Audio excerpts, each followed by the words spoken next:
Yesterday I tried to examine some aspects of the nature of the human being and human life from the perspective we can gain if we consider the whole compass of human life. Besides the life we lead, while we are awake during the day, about a third of our life is spent in sleep. And if we consider only the ordinary human mind, then as we look back on our life, we have a memory really only of our days, the experiences we had while awake. We tend to overlook or discount the periods during which we were asleep. Of course, it must be said that waking life is paramount in relation to outward life and culture, but we can also ask whether the thoughts that unfold in the mind in daily waking life are the only ones that have importance for human interiority too. Even superficial observation can teach us that this is not so. The reflections I will present today and in the next few days will in fact show that while the occurrences experienced by the human soul during sleep remain hidden, these occurrences are far more important for our inner human nature than the events that occurred during the day. Today, to continue what we described yesterday, let us initially return to a comparison between sleep life and waking life. Sleep occurs partly in fully dreamless sleep. Anything that occurs during this dreamless sleep is entirely unconscious for us, even if it has an effect on our earthly life. Out of this unconsciousness, this complete darkness of the mind, dreams then emerge. And from dreams, we either awaken to ordinary consciousness, where we possess earthly reality via sensory perceptions, and by connecting and combining rational thoughts, or we plunge away from this reality again into dreamless sleep. Let us once again pinpoint the difference, for ordinary outward observation, between dream and the sense perceptions that live in images and logical concepts. For many people, the contents of a dream often contain a more vivid reality than the one we know in waking life. Yet this is a reality of images that we do not direct by our will, but are compelled to follow in the soul. And the difference between following these dream images and following ordinary images of reality in waking life can be precisely described. We will refrain here from specifically philosophical speculations. We could offer them here, but they take us beyond the scope of what we wish to consider.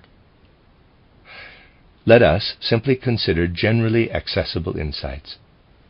Dream images are ones in which we can dwell. We dwell within these images themselves. We live with them. In waking life, we naturally have color images, tone perceptions, and so on, in the same way as in dreams. But we necessarily relate these images, whether they are visual images, tones, sensations of temperature, touch, and so on, to what one might call, in quotes, harsh reality. In our daily lives, we are always confronted by the need to bring our will to bear on whatever sense images we perceive. This is not so in the case of what we might call dream reality, in quotes. The perspective from which we judge the meaning of a dream relative to our reality can be found only within waking life. As long as we dream, we regard the dream as reality. And if we were to dream our whole lives through, dream reality would be our only reality. There is no need for us to think that in that case our outward lives would be completely different from what they are now. We could easily imagine that people would still meet one another, though not now by volition, but simply pushed toward each other automatically by natural forces, or, if you like, by higher beings. We could also imagine people being forced to do their work by the compulsion of, again, higher beings or natural forces. In brief, everything we find before us in waking life could still continue without us knowing anything about it. If we only lived in a dream world, we would have a dream reality before us. We would never think of breaking through this dream reality into a different one. But by the natural dictates of our organism, we wake up again, and then within sense reality, gain a perspective by which we can judge the relative reality of the dream. Thus, only by accomplishing this sudden transition from dreaming to waking do we gain a perspective for judging the reality of a dream by comparison with it. But now let us ask this: is everything that we experience while awake truly a waking condition? Yesterday I showed in some detail why this is not so. Specifically, I described how it is only really our thoughts that wake us up, and these only insofar as they depict or reflect outward reality. Thus we are only really awake in our thoughts. In our feelings, we have no other reality before us than we do in dream, as far as our condition of soul is concerned. It is just that dreams appear to us in images, whereas feelings emerge with a characteristic lack of definition from the depths of the soul. Ordinary psychologists often judge everything according to certain preconceptions. If, instead, we observe the content of feelings with an open mind, we can see how, as they shoot upward toward the life of thought, if I can put it like that, they display a swimming vagueness, a fluctuating interplay, like dream images. In our feelings, we are also dreaming while awake. But because what we might call the substance in which dream images appear is different from the substance of feelings, we do not see that really all feeling possesses only the reality of dream. While we think in full wakefulness, our thoughts are also continually interwoven with the undefined subjective contents of feelings. Just picture vividly how when you wake up, dream images can continue to play in to waking consciousness. Recall how in dream images everything is in flux, larger than life, or perhaps smaller, and you will see that something seemingly comes toward us in pictures that otherwise approaches us from within in feeling life, once again in blurred or erratic fashion, subjectively either enlarging or diminishing things. And as far as the will is concerned, in waking life we are in the deepest sleep. We know nothing of the will except our intentions, which are thoughts, mental pictures. If I decide that I'm going for a walk, I first picture this. It is my intention. But the ordinary mind shows me as little of what happens as this intention passes into my organism as it does of what occurs while I'm asleep. The success of my intention can only be measured in terms of the movements I actually perform, the changes to the scene in front of me while taking a walk, which are also a matter of thoughts and mental pictures. What happens in the organism between picturing the intention and picturing the outcome is the same for the ordinary mind as everything that occurs without my knowledge during sleep. Thus we can say that in our will we are in deep, dreamless sleep, even when awake, and that we are awake in a sense when we live in thoughts. But if we look inward with penetrating honesty, we will notice that these thoughts are also only awake as far as outward nature is concerned, not in respect of their own life.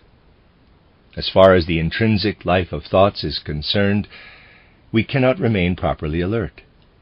There is no thinking, picturing activity whatever going on in most people if they cannot picture or think something outward. But this is really only because people nowadays, in our modern culture especially, are given up to the outer world. We can compare this passive surrender to an existence in a thunderous, roaring world. Imagine that someone is playing a piano here, or another instrument, but that outside some kind of machinery is making a racket. You would hear the machinery far more than the piano, especially if you were some way away from it. The same is true more or less of the thinking activity that lives within you. But we must apply this comparison in the right way. The concepts nowadays, disseminated by science, which we all absorb, that are taught us as, say, external doctrines of evolution, are basically a kind of thought racket, a lot of noise. And this thought racket, to which we surrender ourselves nowadays, especially if we are scientists, hampers and hinders our subtler perception of the inner activity of thinking. In my book titled The Philosophy of Freedom, I described this pure kind of thinking that does not think anything outward, but unfolds entirely within us. Yet I am aware that in describing it, I presented something whose existence many contemporaries dispute.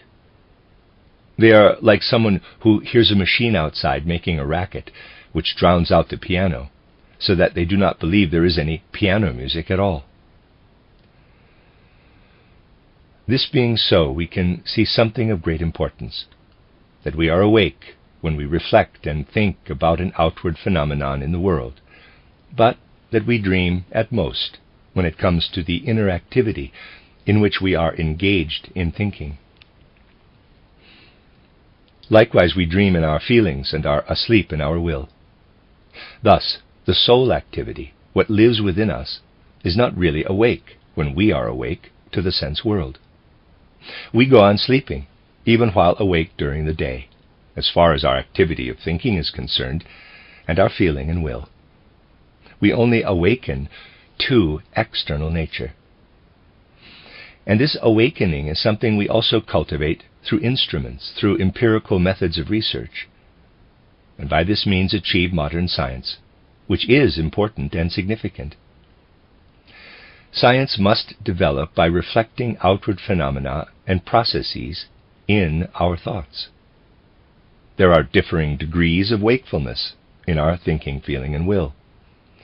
And if you can observe, without preconception, how dream differs from the outer physical sensory world of perception, you will not regard the soul faculties of thinking, feeling, and will as resembling external sense impressions, but at most as resembling what they most pertain to, dream. As far as our contents of soul are concerned, we are dreaming and sleeping continually. We awaken only to nature's outward content. We do not awaken at all to our inner soul content in the ordinary mind, but there we sleep on soundly.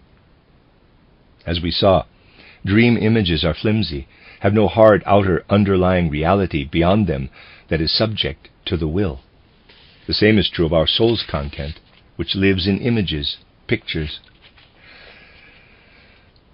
And if we have the ability to compare qualities with one another, not only quantities, we will find that if we assign to dreams a pictorial character that does not initially point to any underlying reality, then we must also assign a pictorial character to our own soul content. But this gives rise to a question of much importance. When I dwell in dreams, and afterward wake up again to physical reality, then by virtue of engaging with my body through my will, I feel myself to be connected with the physical reality of the world. From this perspective of a sense of reality in the physical realm, I will speak of dream as having only a relative and different mode of reality. The question is this: can I in the same way awaken to soul life as I wake up to the natural physical world?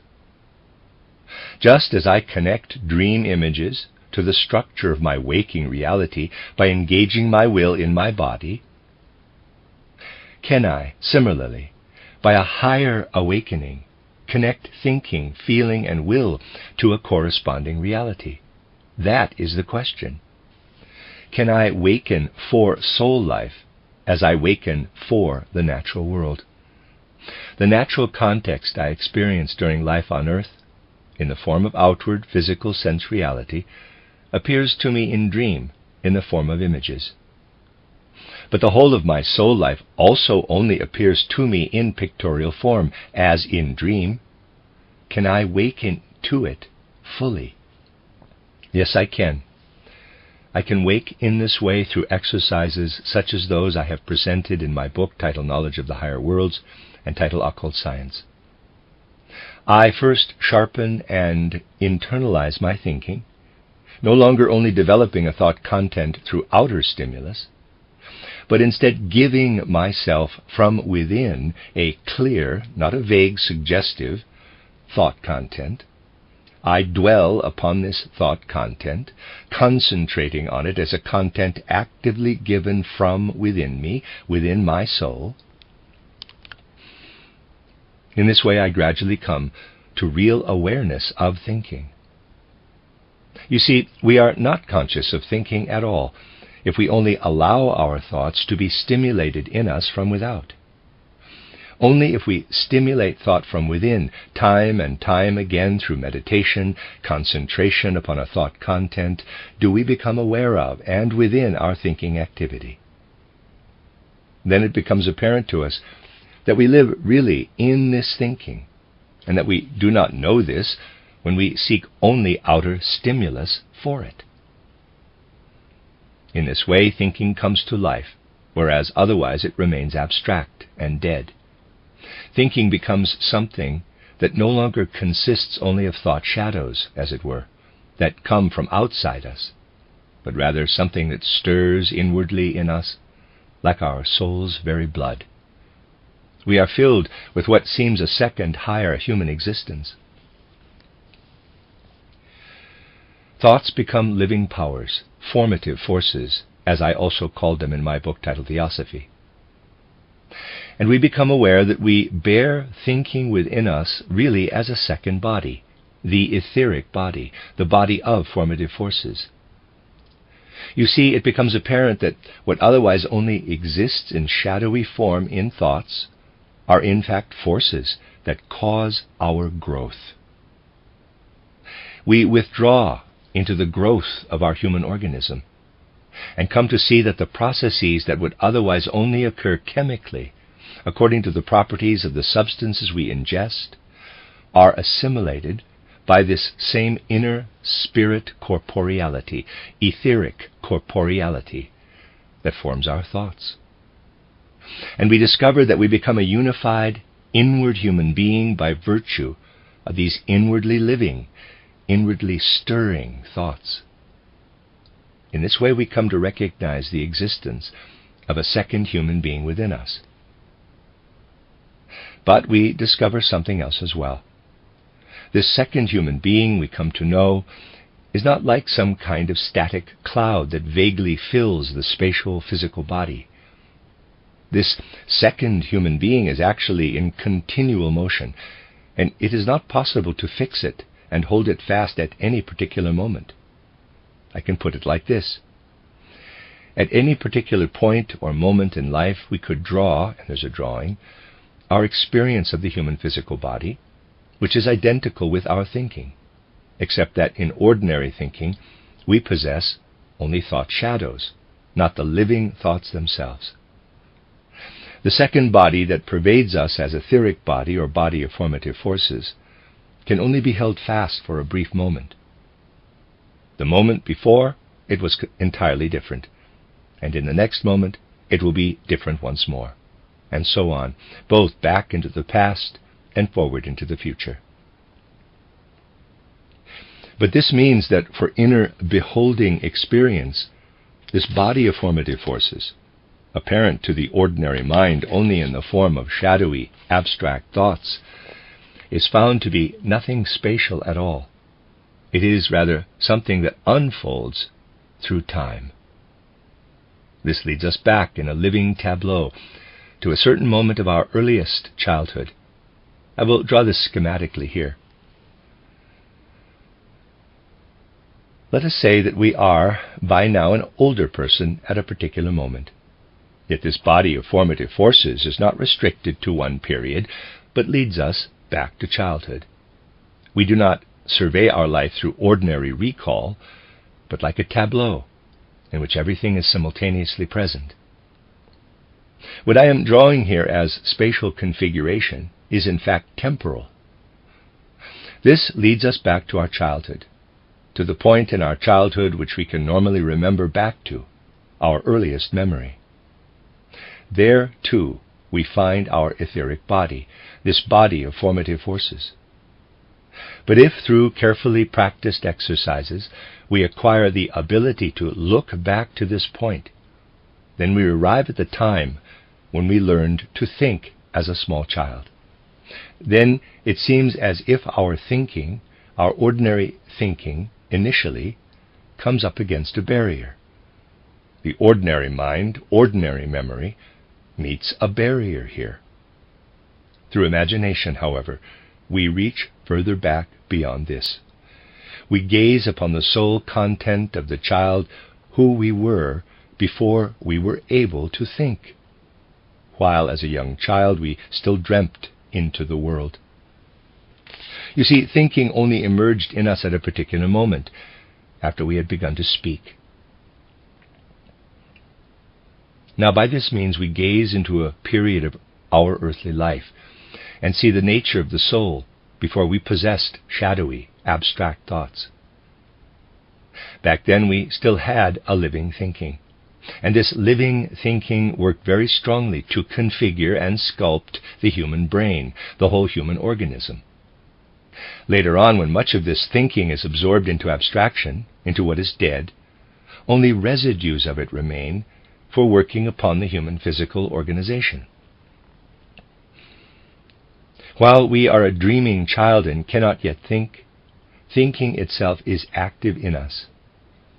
In later life, the hubbub of the world prevents us gazing upon such thinking, and so we cannot look back either to the thinking that was still active in early childhood. But now, through these practices, we can look back. And then this thinking appears to us as the sum of forces that actually formed and configured us, growth forces, forces of nutrition, and so on. We now see that the human organism is built up out of the etheric nature of the world, for this is where these forces originate. Increasingly, we become able to approach the etheric body.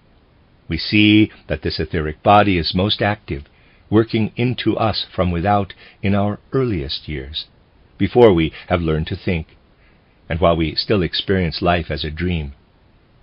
In this way, we have worked our way through to imaginative perception. Something of this early thinking can remain in us. Given the hubbub of our modern scientific culture, we do not notice it if we do not undertake exercises such as I have given in the books I referred to. But if we do, we find that something of this thinking we once possessed in infancy, before we can remember, remains to us. This thinking that builds up our organism, and to which we therefore owe our outer physical organism, this active living thinking, is what I spoke of in my books as imaginative thinking.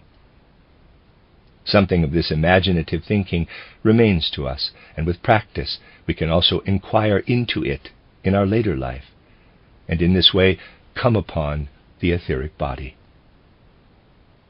I spoke of this yesterday, but not everyone was present, so I'd like to mention it again. Imagine the human eye, EYE, and then the optic nerve that passes from it inward and spreads out in the eye. If you trace the body of formative forces, and there's a picture, purple-red, that largely follows outer physical neural activity, to the point where you arrive at processes, red, where the outer world is reflected through the eye, then you have a perception of the outer world.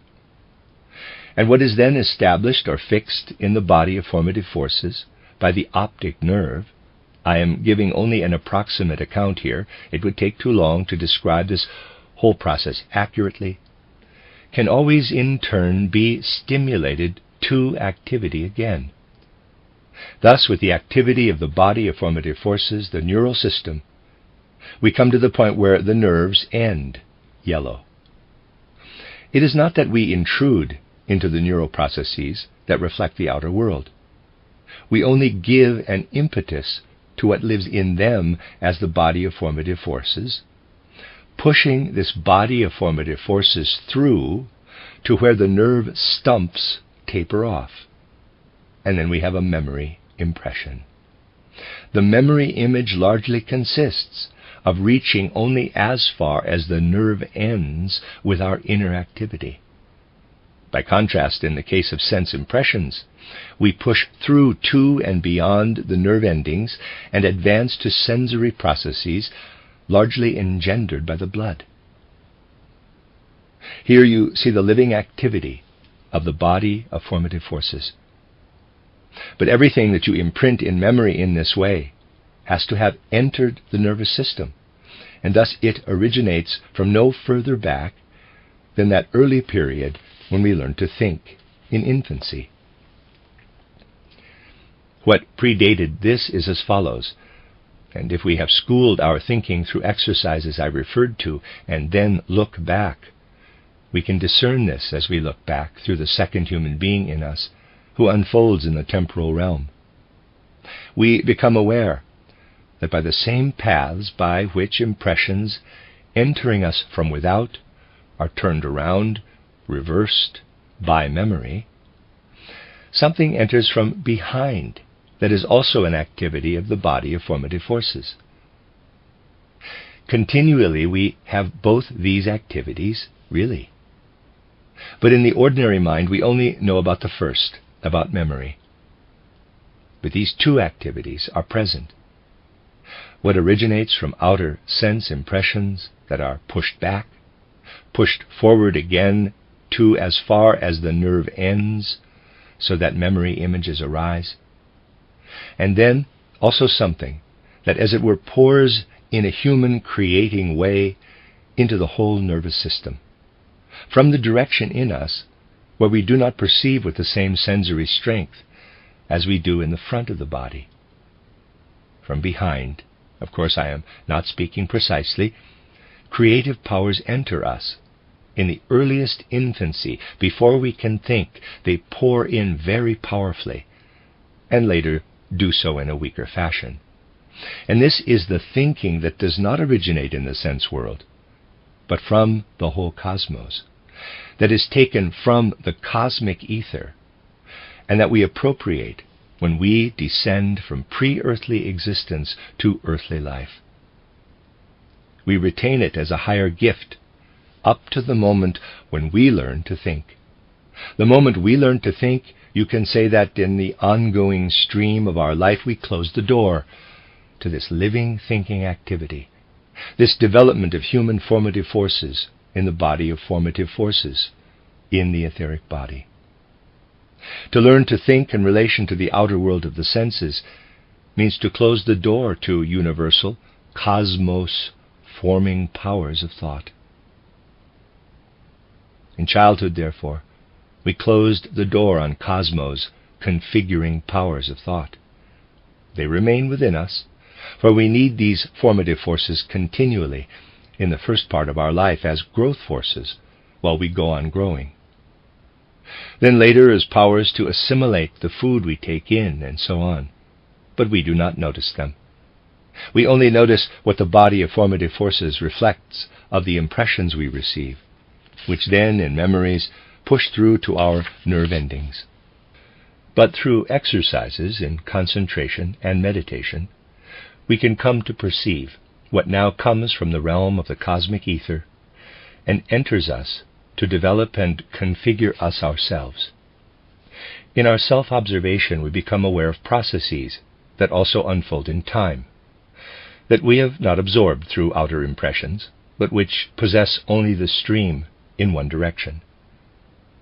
If we then pursue these to the point where the nerves end, where we otherwise have memories from outer impressions, we not only gain a picture of our etheric body, but of how we are embedded as human beings in the whole cosmic ether. we perceive ourselves as a second human being. We come to discern how etheric forces enter and depart from us, and how the whole play of universal cosmic forces that lives outside us and enters us is of the same nature as the thoughts in us, that are like a shadow image of the etheric body. We discern that our thoughts are the shadows of the etheric body, and that the etheric body is really something living, a part of the whole cosmic ether. Here we have reached the first level of supersensible perception. We could say that what manifests in thinking is really a kind of mirror image. There's a drawing. Here, the surface of the mirror. It faces forward toward the senses, red arrow. What is absorbed by the senses is reflected, comes to consciousness when it arrives at the nerve ends. But there is also an inner activity that does not work like this, but passes through the mirror, purple arrows. If we follow these, then we have a body of formative forces that is part of the formative forces of the whole universe. In this way, though, we have in a sense reached the other side of thinking. What is the nature of the exercises to reach imaginative thinking? It is like this. Whereas normally we only see as far as the mirror surface within us, looking upon what is reflected outward, which is in fact nothing other than outward nature, we now acquire the ability to look behind the mirror. What we find there is not the same as outward nature. We find there human creating powers. That is the other side of thinking. Here we have dead thinking, also called abstract thinking. There we have living thinking. And in living thinking, thoughts are forces. This is the secret of thinking, that what we possess in ordinary thinking is only the shadow of true thinking. But true thinking pervades the world, exists as the world's structure of forces, not only within us as human beings. It is not very bright to think that thinking is only inside us. That is roughly like saying, after drawing water from a brook and drinking it, that my tongue produced the water I drank.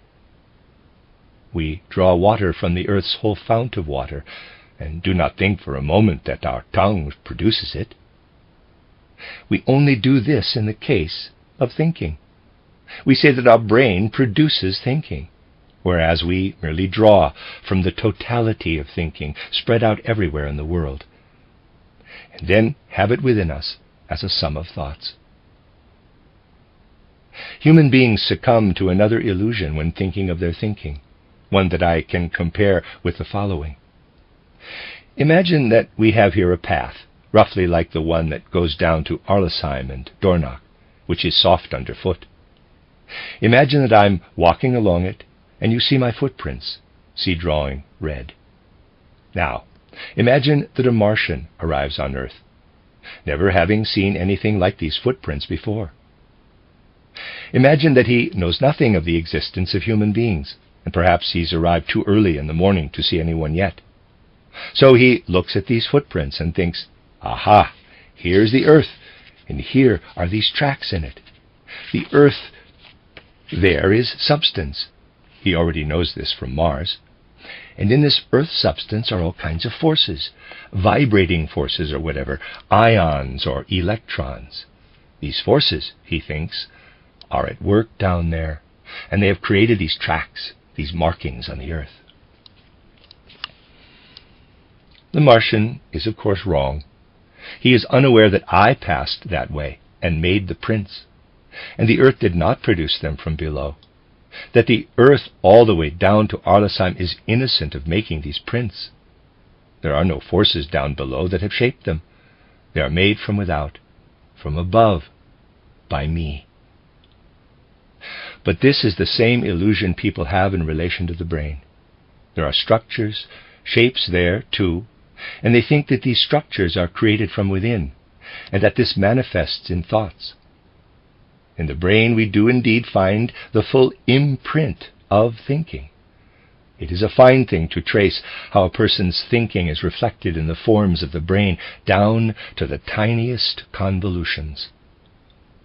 But just as little as footprints in the earth emerge from below, so the convolutions of the brain do not arise from anything other than impressions which living thinking, coming from the universal ether, weaving and alive in the universal ether, engraves into it. What I'm describing here becomes vivid apprehension when we develop this imaginative thinking. And just as we can grasp thinking from, as it were, the other side, so now we can also grasp from behind, if you like, another element that arises somewhat earlier in ordinary human life, the element of speech.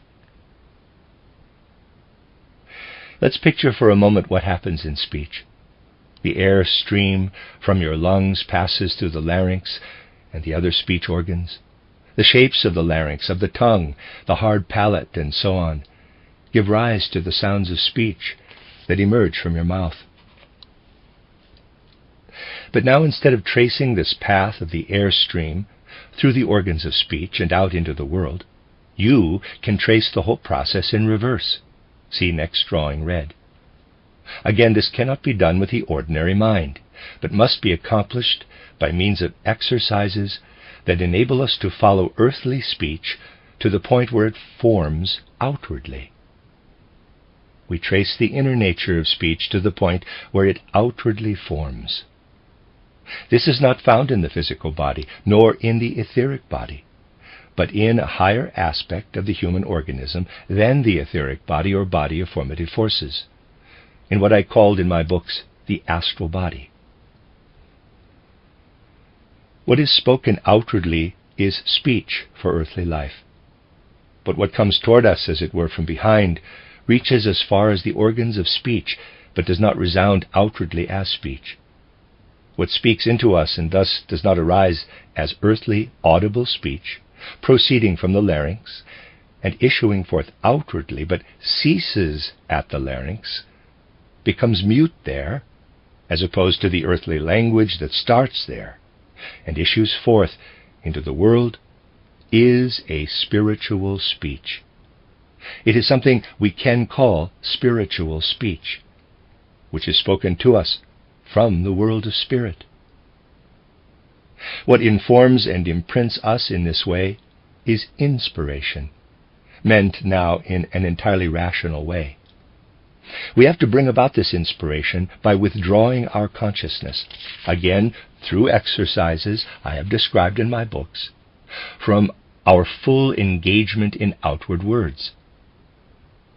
What approaches the larynx and organs of speech in this way from the wider world and speaks to us, whereas we normally think of speech as us speaking out into the world through our speech organs, will have been especially pronounced in childhood, this element of inspiration, up to the point where we learned to speak. As we learned to speak outwardly, these forces ceased being active in the same way, but they exist in us still, and we can find them if we raise ourselves to the gift, the boon of inspiration. Then we become aware of a third element within us, a third human being, who does not belong to space nor time, but nevertheless acts within us in a strongly configuring way. This is the astral body, whose processes are inspirations, where we experience what actually underlies our life of feeling. Our feeling life is a dreaming of what flows into us as inspiration, and this feeling life is intimately related to the process of breathing and speaking. This is why in more ancient times, when people sought to reach the world of spirit in a different way, they used specific exercises to work upon the inner process of breathing. And the old yoga exercises were calculated to turn attention to what lies behind speech. By replacing natural breathing with a specially cultivated form of breathing, they became aware of this, as we inevitably become aware of something else if we modify what is habitual. Imagine for a moment that you perceive the water in a river as you swim in it, differently depending on whether you swim at the same speed as the flowing water, or slower or faster than the river current. If you swim at the same speed as the water is flowing, you do not perceive the counter pressure that you will notice if you swim more slowly than the current. By configuring breathing differently from natural breathing, the Indian yogi perceives the spiritual element present in the stream of breath, the spiritual element that endows us with our astral body, and by means of which, in turn, we reach up into a higher world than the world of the etheric. We regard these exercises that I described in Title Knowledge of the Higher Worlds as right and fitting ones, for humanity advances and progresses. You see, we can point everywhere to tangible processes that underlie things which the world at large finds so fantastical about Anthroposophy, that we do not consist only of a physical body, but also of an etheric and astral body and I. Next time we will speak more of this. But these things are not just shaken out of a sleeve. They arose through careful and detailed inquiries, taking scientific method and developing it further to embrace the full scope of human nature.